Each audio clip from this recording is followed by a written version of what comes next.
O ex-presidente dos Estados Unidos, Donald Trump, afirmou numa publicação na rede social Truth Social que não tem medo e se manterá forte depois de sobreviver ao atentado que sofreu neste sábado durante um comício em Butler, na Pensilvânia.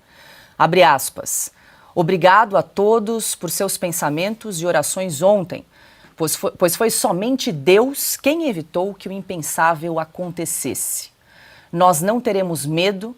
Em vez disso, permaneceremos resilientes em nossa fé, fecha aspas. No sábado, ao se retirar do palco, Trump falou 3 vezes a palavra lutem. Não.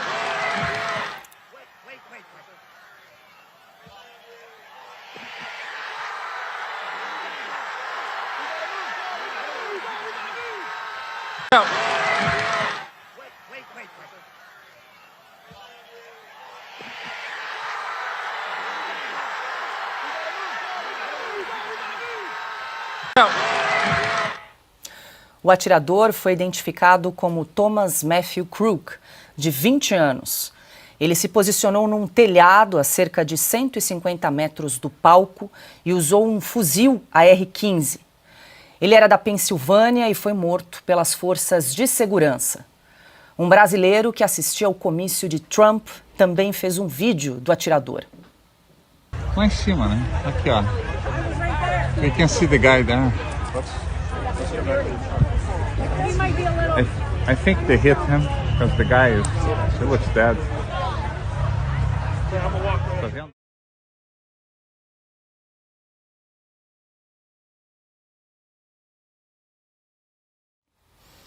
Dois espectadores ficaram feridos e um morreu. O nome dele era Corey Cooperatore, um bombeiro de 50 anos. Corey era casado, tinha 2 filhas e tentou proteger a família. O atentado contra Trump gerou questionamentos sobre falhas na segurança. Imagens da retirada de Donald Trump do local do comício revelaram 3 agentes muito nervosas.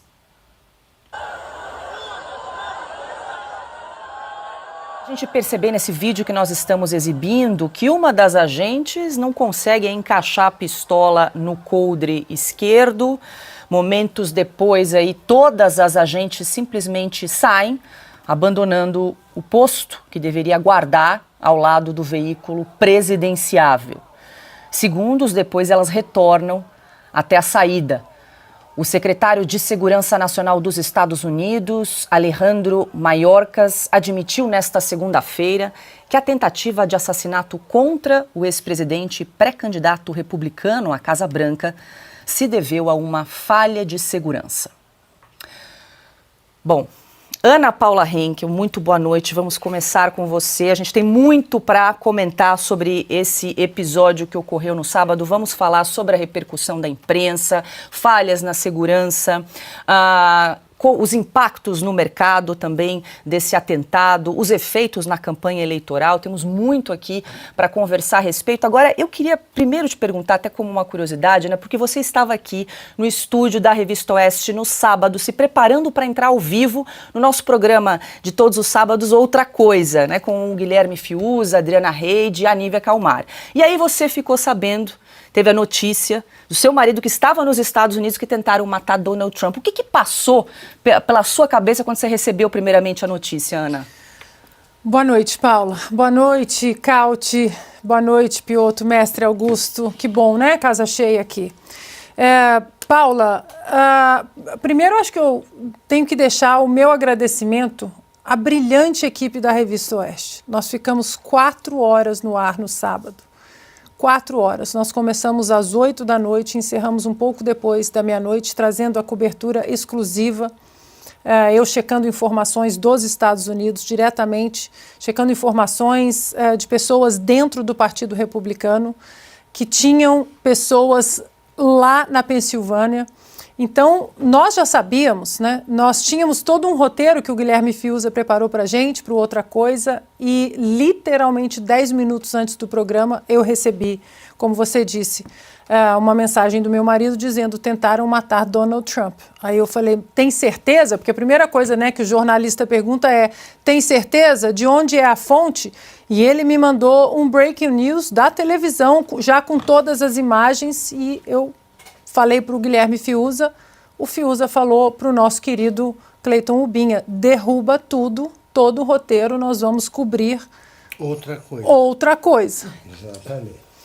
E aí nós entramos, e nós vamos falar disso aqui, né, já que temos o ícone do jornalismo aqui, o nosso querido mestre Augusto, sobre a cobertura da imprensa. Não tinha a palavra atentado, não tinha a palavra tiros, não tinha a palavra atentado à vida, não tinha a palavra sangue, não tinha a palavra ferimento, não tinha a palavra morreu uma pessoa, porque nós já sabíamos, 5 minutos de programa, nós já tínhamos passado várias vezes o vídeo do atentado, esse vídeo que está na tela, nós passamos várias vezes, nós já sabíamos que havia uma pessoa morta que estava um pouco atrás ali do palanque, né? Infelizmente, esse pai que protegeu as filhas, né? Ele foi para cima das filhas e levou um tiro na cabeça para proteger as filhas e a esposa. Então, nós já sabíamos disso tudo. 5 minutos de programa. E aí, a nossa equipe maravilhosa continuou nos alimentando com as manchetes absurdas, até do New York Times também, de fontes internacionais, com o mesmo modus operandi. Ninguém falava em atentado, ninguém. Chegou, depois de quase 1 hora no programa, chegou um vídeo de uma seguidora do Donald Trump, da Times Square. Ela filmou a Times Square em Nova York, que tem televisão para tudo quanto é lado. Ela estava num bar, aqueles bares americanos, né, que tem várias televisões com, né, todos os esportes, e ela falando, mostrando: já estamos há 1 hora desde o atentado, e mostrou que nenhuma televisão mostrava o que estava acontecendo na Pensilvânia. Então levanta os questionamentos que a própria Melania Trump levantou no sábado. Nós estamos falando de um ser humano, antes de um político ou um candidato à presidência dos Estados Unidos, um ser humano, um marido, um pai, um avô, né? E claro que as falhas no serviço secreto ficaram escancaradas, óbvias, né? O próprio serviço secreto ficou exposto com o despreparo dessas 3 moças que estavam ali. E já que eu tenho lugar de fala, não é isso? Precisa ter lugar de fala. Eu tenho Desculpe, quem cuida do serviço secreto, da proteção aos O candidatos? DHS. O mesmo DHS que mandou o documento de que Felipe Martins não havia entrado nos Estados Unidos no dia 30 de dezembro. É o Department of Homeland Security. É um departamento que cuida da segurança nacional. E as informações que chegavam também é que a campanha de Donald Trump estava pedindo já um apoio maior, porque a própria campanha de Donald Trump tem o seu setor de inteligência. E o departamento DHS negou, disse que não daria mais apoio à campanha de Donald Trump. E aí estamos vendo as 3 mulheres completamente despreparadas, uma fora de forma. Perdoem, né, me perdoem, mas você tem que estar em forma, você tem que saber correr, pular, ser forte. Tem que ser ágil. Tem que ser ágil. E uma dessas moças, uma que está com coque ali no cabelo, ela entra no palco e você vê que Donald Trump, um homem muito mais alto que ela não protege nada do Donald Trump.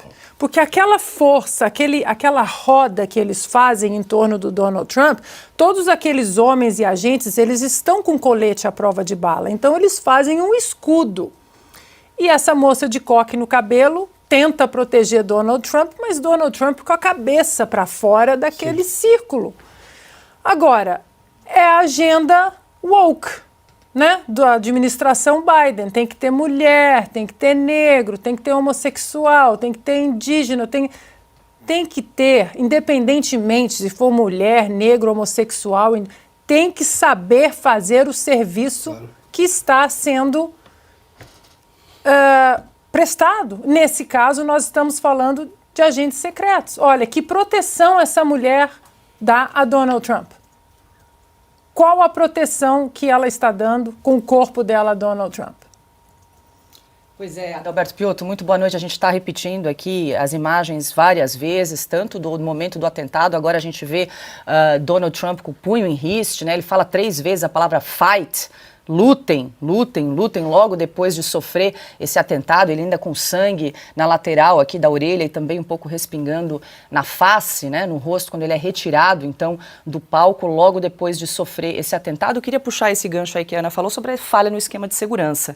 Né, porque realmente é algo que os especialistas estão avaliando, que houve realmente várias falhas, né, e tentar explicar como um atirador de 20 anos de idade se posiciona a 150 metros ali de onde Donald Trump falava, discursava, e conseguiu com uma R-15 disparar, efetuar os disparos contra Donald Trump. Infelizmente matou ali um apoiador, 2 pessoas seguem gravemente feridas, a gente não tem ainda informações, né, mas enfim, como que uma pessoa fica ali a 150 metros fora, parece ali do perímetro, né, onde há a detecção ali de metais e a revista de bolsas, enfim, é algo que precisa ser efetivamente esclarecido, e como disse a Ana, a própria campanha de Donald Trump já tinha levantado a mão, já tinha sinalizado, precisamos de reforços. Tudo isso agora passa a fazer parte de uma análise muito mais criteriosa, porque falha houve. Se um tiro foi disparado na direção de um candidato a presidente, esse tiro, inclusive, conseguiu acertá-lo de raspão e matou uma pessoa que estava atrás. Isso é uma falha. E falha, convenhamos, o sistema de segurança tem 2 razões: imperícia, incúria, ou é intencional. Mas a gente vai ter que entender o porquê. Paula, boa noite. Augusto, bem-vindo de novo. Boa noite. Ana, que privilégio ter você aqui. Caute a todos vocês que nos acompanham. Tem uma coisa, né, nesse serviço de segurança, e chama a atenção, que é bastante importante. Eu vou citar aqui, o Alexandre Garcia colocou lá no tweet dele, no Twitter dele, no X, e ele diz ali sobre a linha divisada. Linha divisada, para quem não conhece tiro, é o seguinte: você tem linha de mira e linha divisada. Você pega um rifle, entre o ponto que você olha e a alça de mira, chama-se linha de mira. E do ponto do rifle até o alvo, chama-se linha divisada.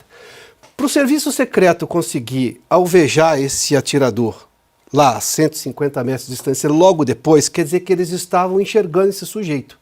Porque não dá para ser tão rápido assim. O que, obviamente, deveriam estar enxergando, porque é o mínimo que esse serviço tem que fazer. Se eles atingiram rapidamente, por que demoraram? Se eles estavam vendo, óbvio que a mira era possível, todo o serviço tinha informação, ele estava com uma arma. Como é que você deixa alguém em cima do teto de algum lugar ali, o teto de um barracão, com uma arma apontada para o lugar onde está o comício? Ou seja, é difícil dizer exatamente se foi imperícia, e se foi imperícia também é desabonador, porque nós estamos falando do serviço secreto, do serviço de segurança do país que mais sofreu com atentados contra presidentes. Alguns morreram, se não me engano 3, né? 3 e outros. Ronald Reagan talvez tenha sido o último que sofreu, mas sobreviveu, um atentado. Como é que chegou a esse ponto? A questão da falha chama atenção por todos os aspectos, mas o que parece ser, e Donald Trump tomou esse cuidado de elogiar o serviço secreto, as forças de segurança, que reagiram rapidamente, e talvez, claro, sim, obviamente evitaram um mal maior, mas por que não evitaram, levando-se em conta esse aspecto? Né? Porque aquele atirador que a gente vê numa das imagens, que está no teto também e apontado para o outro lado, que é justamente, provavelmente foi ele que acertou esse sniper, esse rapaz de 20 anos aí, o assassino, ele já estava enxergando esse sujeito, porque ele deu uma resposta muito rápida. Que bom, evitou um mal maior, mas por que não evitou todo o mal? Foi imperícia, um julgamento equivocado dele? Eu não tenho certeza se é um rifle, por que ele está deitado, ele não se mexe, talvez seja só... Não, eu não sei, mas esse tipo de coisa precisa ser bem avaliado. A informação de que o serviço da campanha de Donald Trump estava pedindo mais ajuda e essa ajuda não foi ofertada, bom, aí a pergunta é por que então? Porque vocês estavam completamente errados. Acabamos de ver uma tentativa de assassinato clara, um atentado. Daqui a pouco a gente fala o porquê que a imprensa não quis chamar um atentado de atentado e por que ela subverteu o verbo agachar e colocou cair. Não, cair é cair, agachar é agachar. Convenhamos, um você toma a iniciativa, o outro você é vítima de. Né? Mas esse é um assunto para daqui a pouco.